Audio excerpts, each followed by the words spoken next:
പിതാവിനും പുത്രനും പരിശുദ്ധാത്മാവിനും സ്തുതി, ആദിയിലെ പോലെ ഇപ്പോഴും എപ്പോഴും എന്നേക്കും ആമേൻ. മാരാനാഥ യൂട്യൂബ് ചാനലിലൂടെ ദൈവവചനം കേട്ടുകൊണ്ടിരിക്കുന്ന എല്ലാ പ്രിയപ്പെട്ടവർക്കും ക്രിസ്തു യേശുവിൽ സ്നേഹവന്ദനം ചൊല്ലുന്നു. ഒപ്പം തന്നെ ഇന്നത്തെ ശുശ്രൂഷയിലേക്ക് എല്ലാവരെയും ഒത്തിരി സ്നേഹത്തോടെ ക്ഷണിക്കുകയാണ്. കഴിഞ്ഞ ദിവസം നമ്മൾ കേട്ട വചനം ഐനിയാസ് എന്ന് പറയുന്ന ഒരു തളർവാദ രോഗിയെ എഴുന്നേൽപ്പിച്ചതും തബീത്ത എന്ന് പറയുന്ന ഒരു ക്രിസ്തു ശിഷ്യയെ മരണത്തിൽ നിന്ന് ജീവിപ്പിച്ചതുമായ ഭാഗങ്ങളാണ് നമ്മൾ കേട്ടത്. പത്രോസ്ലീഹ ചെയ്ത അത്ഭുതങ്ങളെക്കുറിച്ച്, ക്രിസ്തുവിൻ്റെ നാമത്തിൽ ധീരമായി ചെയ്ത നടപടികളെക്കുറിച്ചാണ് നമ്മൾ കേട്ടത്. ഇന്ന് നമ്മൾ അല്പസമയം ധ്യാനിക്കുന്നത് പൗലോസ്ലീഹ ക്രിസ്തുവിൻ്റെ നാമത്തിൽ ശക്തമായ ഒരു ഇടപെടൽ ഒരു മന്ത്രവാദിയുടെ അടുത്ത് നടത്തിയതാണ് നമ്മൾ വായിച്ചെന്ന് ധ്യാനിക്കാനായിട്ട് പോകുന്നത്. അപ്പോസ്തല പ്രവർത്തനം 13-ാം അധ്യായത്തിൻ്റെ 6 മുതൽ 11 വരെ തിരുവചനങ്ങളിലാണ് അത് രേഖപ്പെടുത്തിയിരിക്കുന്നത്. പൗലോസ്ലീഹ മാന്ത്രികനായ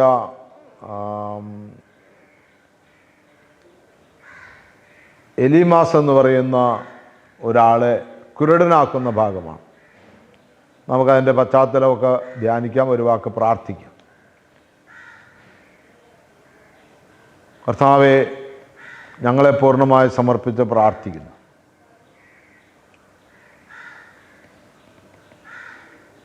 ഒരാളെ ഞങ്ങൾക്ക് രക്ഷിക്കാൻ കഴിഞ്ഞില്ലെങ്കിലും നശിപ്പിക്കാൻ ഒരിക്കലും ഞങ്ങൾക്കിടയാകരുത് എന്ന് പ്രാർത്ഥിക്കുന്നു.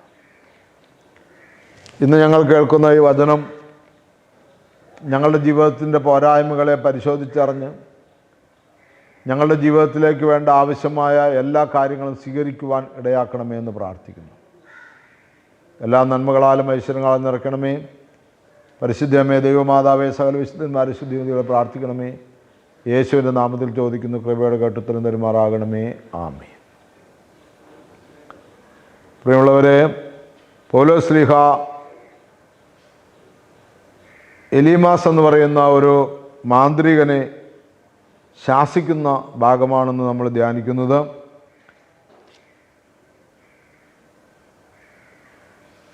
പൗലോസ്ലീഹ സുവിശേഷം അറിയിച്ച് ചുറ്റി സഞ്ചരിച്ച് പാഫോസ് എന്ന് പറയുന്ന സ്ഥലത്തെത്തിയപ്പോൾ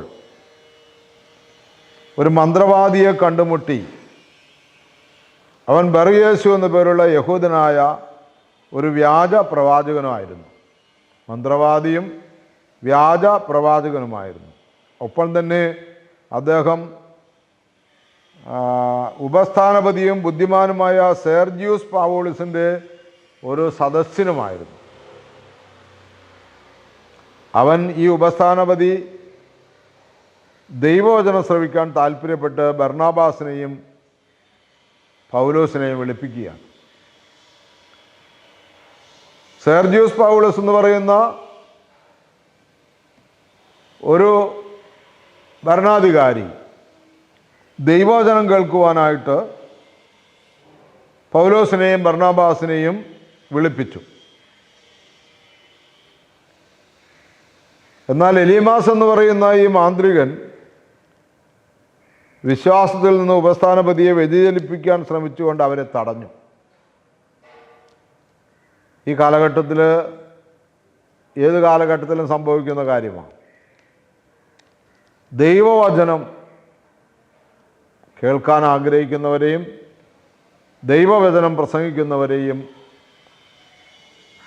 അലങ്കോലമുണ്ടാക്കി തടയുക.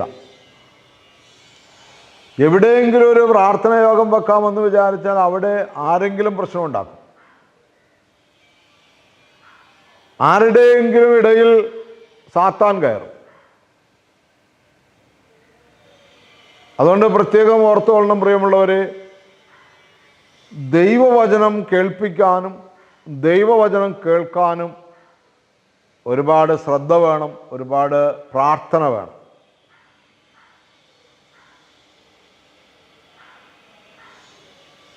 പൗലോസ് എന്ത് ചെയ്തു?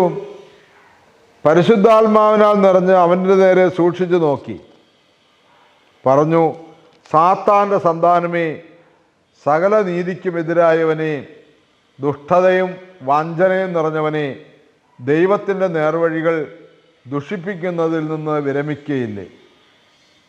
ഇതാ കർത്താവിൻ്റെ കരം ഇപ്പോൾ നിൻ്റെ മേൽ പതിക്കും, നീ അന്ധനായിത്തീരും. കുറേ കാലത്തേക്ക് സൂര്യനെ ദർശിക്കാൻ നിനക്ക് സാധിക്കുകയില്ല. ഉടൻ തന്നെ മൂടലും അന്ധകാരവും അവനെ ആവരണം ചെയ്തു. തന്നെ കൈക്ക് പിടിച്ച് നയിക്കാൻ അവൻ ആളുകളെ അന്വേഷിച്ച് ചുറ്റിത്തിരിഞ്ഞു. ഈ സംഭവം കണ്ടപ്പോൾ ഉപസ്ഥാനപതി കർത്താവിൻ്റെ പ്രബോധനത്തെക്കുറിച്ച് അത്ഭുതപ്പെടുകയും വിശ്വാസം സ്വീകരിക്കുകയും ചെയ്തു. പ്രിയമുള്ളവരെ, വലിയ അത്ഭുതം നടക്കുന്ന രീതിയിൽ വലിയ വിശ്വാസത്തിലേക്ക് ഉപസ്ഥാനപതി കടന്നു വന്നു. കാരണം എന്താണ്? സകല നീതിക്കുമെതിരായവൻ, സകല ദുഷ്ടതയും വഞ്ചനയും നിറഞ്ഞവൻ, പൈശാചികനായ മന്ത്രവാദി യേശുക്രിസ്തുവിൻ്റെ വചനത്തിനെതിരെ നിൽക്കുകയാണ്. പൗലോസ് യേശുക്രിസ്തുവിൻ്റെ നാമത്തിൽ അവനെ ശാസിച്ചപ്പോൾ അവൻ്റെ കണ്ണ് കുരുടായിപ്പോയി, മൂടലും അന്ധകാരവും നിറഞ്ഞു. എൻ്റെ പ്രിയമുള്ളവരെ, നമ്മുടെ സൗഹൃദത്തിലുള്ളവർ ആരൊക്കെയാണ് നമ്മൾ പരിശോധിക്കണം. നമ്മൾ എത്ര ഉന്നതനായാലും എത്ര പാവപ്പെട്ടവനായാലും നമ്മുടെ സൗഹൃദത്തിലുള്ളവൻ അന്യദൈവ ആരാധന, മന്ത്രവാദം, കൂടോത്രം, രാഹുനോക്കല്, ശകുനം നോക്കല്, ഇങ്ങനെയൊക്കെയുള്ള ആളുകളാണെങ്കിൽ നമ്മളെ തെറ്റിക്കും. നമ്മൾ ഒരിക്കലും നന്മയിലേക്ക് നയിക്കില്ല. നമ്മുടെ പൈസയും കളയും, നമ്മുടെ സമാധാനവും കളയും. നമ്മുടെ സങ്കടങ്ങളൊക്കെ നമ്മൾ സത്യത്തിൽ ഇത്തരം ദുർമന്ത്രവാദവുമായിട്ട് നടക്കുന്ന, അതുമായിട്ട് ബന്ധപ്പെട്ട് പ്രവർത്തിക്കുന്നവരൊന്നുമല്ല പറയേണ്ടത്. സകല കാര്യങ്ങൾക്കും സമാധാനം വരുത്തുന്ന, തിന്മയിൽ നിന്ന് പോലും നന്മയുളവാക്കുന്ന യേശുക്രിസ്തുവിൽ അർപ്പിക്കണം.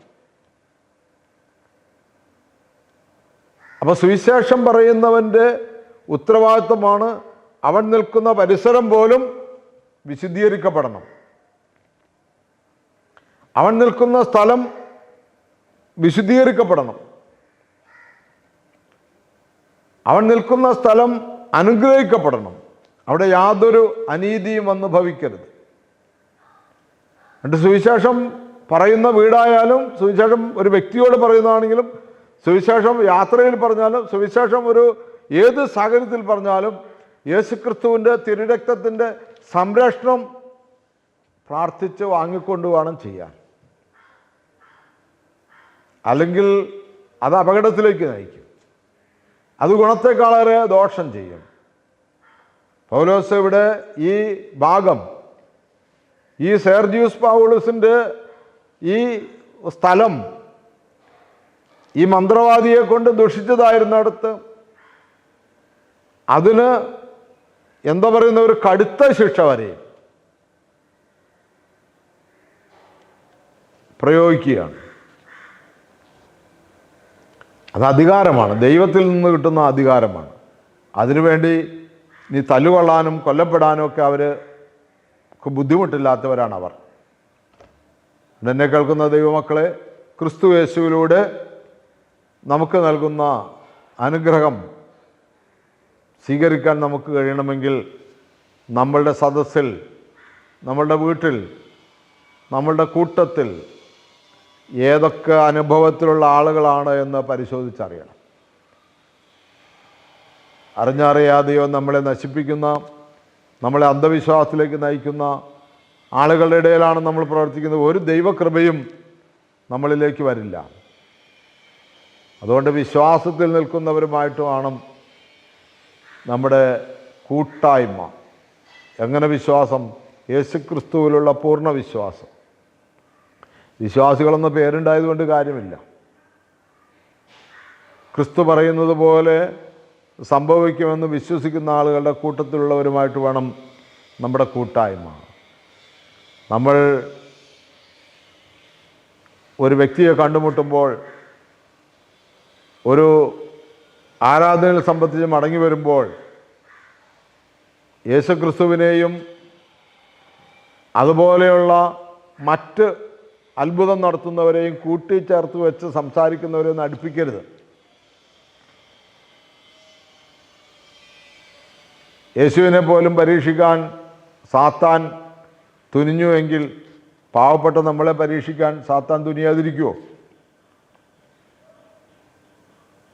ദൈവത്തിൻ്റെ ഛായയിലും സ്വരൂപത്തിലും സൃഷ്ടിക്കപ്പെട്ടിരിക്കുന്ന ആദത്തെയും ഹവ്വായെയും സാത്താൻ വഞ്ചിച്ച് ദൈവസാന്നിധ്യമുള്ള തോട്ടത്തിൽ നിന്ന് പുറത്താക്കാൻ ഇടയാക്കിയെങ്കിൽ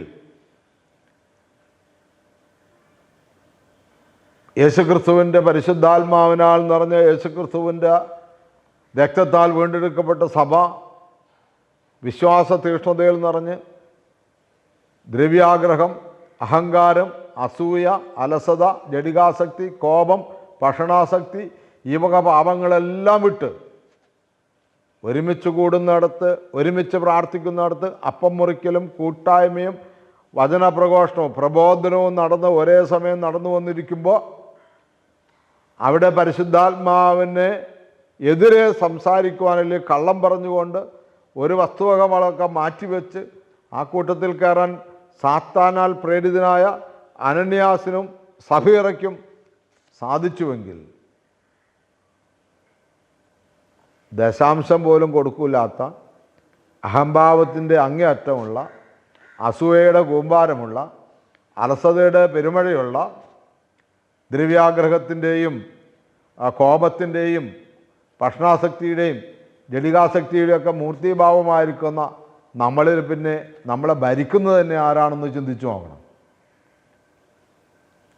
അതുകൊണ്ട് ഒരാൾ വിശുദ്ധീകരിക്കപ്പെടുന്നു എന്ന് ആഗ്രഹിക്കുന്നുണ്ടെങ്കിൽ, ഒരാൾക്ക് സുവിശേഷം കേൾക്കണമെന്ന് ആഗ്രഹിക്കുന്നുണ്ടെങ്കിൽ അവൻ ആ വ്യക്തിക്ക് വേണ്ടി നന്നായി പ്രാർത്ഥിക്കണം. ഒരു വ്യക്തിയെ ഒരു ധ്യാനത്തിന് കൂട്ടണമെന്ന് നമ്മൾ ആഗ്രഹിക്കുന്നുണ്ടെങ്കിൽ, ഒരു വ്യക്തിയെ മാനസാന്തരത്തിലേക്ക് നയിക്കണമെന്ന് നമ്മൾ ആഗ്രഹിക്കുന്നുണ്ടെങ്കിൽ ആദ്യമേ ആ വ്യക്തിക്ക് വേണ്ടി നന്നായി പ്രാർത്ഥിക്കണം, സാഹചര്യം ഒരുക്കണം. ഹല്ലേലൂയ. തിന്മകളും അനീതികളെല്ലാം വിട്ടുപോകട്ടെ എന്ന് നമുക്ക് പ്രാർത്ഥിക്കാം.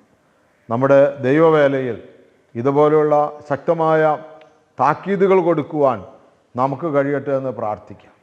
എല്ലാ നന്മകളും എല്ലാ ഐശ്വര്യങ്ങളും നമ്മുടെ ജീവിതത്തിൽ നിറയുമ്പോൾ തന്നെയും മറ്റുള്ളവരിലുള്ള പൈശാചിക ബന്ധനങ്ങൾ, മറ്റുള്ളവരെ നന്മയിലേക്ക് നയിക്കുന്നതിന് തടസ്സമായി നിൽക്കുന്ന സാത്താന്യ ഉപദേശങ്ങൾ, സാത്താൻ്റെ തന്ത്രങ്ങൾ ഇല്ലായ്മ ചെയ്യാൻ വേണ്ടി നമുക്ക് പ്രാർത്ഥിക്കാം. പരിശുദ്ധാത്മാവ് നമ്മളെ നയിക്കട്ടെ. എല്ലാ നന്മകളും എല്ലാ അനുഗ്രഹങ്ങളും നമ്മിൽ ചൊരിയട്ടെ. പരിശുദ്ധ അമ്മയുടെയും സകല വിശുദ്ധന്മാരുടെയും മധ്യസ്ഥതയും കാവലും പരിശുദ്ധ പൗലോസ്ലീഹ, പരിശുദ്ധ പത്രോസ്ലീഹ, യാക്കോബ് സ്ലീഹ, യോഹന്നാൻ സ്ലീഹ, അങ്ങനെ 12 അപ്പോസ്തലന്മാരുടെയും തുടർന്ന് 70 അറിയിപ്പുകാരുടെയും തുടർന്ന് ഇന്നുവരെയും സുവിശേഷം ലോകത്തെ അറിയിച്ച് പൈശാചിക ബന്ധനങ്ങൾ നടത്തിയിട്ടുള്ള എല്ലാ ശുദ്ധിമാന്മാരുടെയും ശുദ്ധിമതികളുടെയും മധ്യസ്ഥതയും കാവലും കൂട്ടും കോട്ടയും നമ്മുടെ ശുശ്രൂഷയ്ക്ക്, നമ്മുടെ കുടുംബജീവിതത്തിനും ധാരാളമായി ചൊരിയട്ടെ എന്ന് പ്രാർത്ഥിച്ചുകൊണ്ട് അവരുടെ മധ്യസ്ഥ അപേക്ഷിച്ചുകൊണ്ട് സകലത്തിൻ്റെയും പൂർത്തീകരണം വരുത്തുന്നവനും വിശ്വാസത്തിൻ്റെ നായകനുമായ യേശുക്രിസ്തുവിനെ നോക്കിക്കൊണ്ട് യേശുക്രിസ്തുവിൻ്റെ പരിശുദ്ധ നാമത്തിൽ ചോദിക്കുന്നു. പിതാവായ ദൈവമേ, യേശുവിൻ്റെ നാമത്തിൽ അടിയങ്ങളുടെ പ്രാർത്ഥന കേട്ട് അനുഗ്രഹിക്കണം പിതാവേ. ആമേൻ.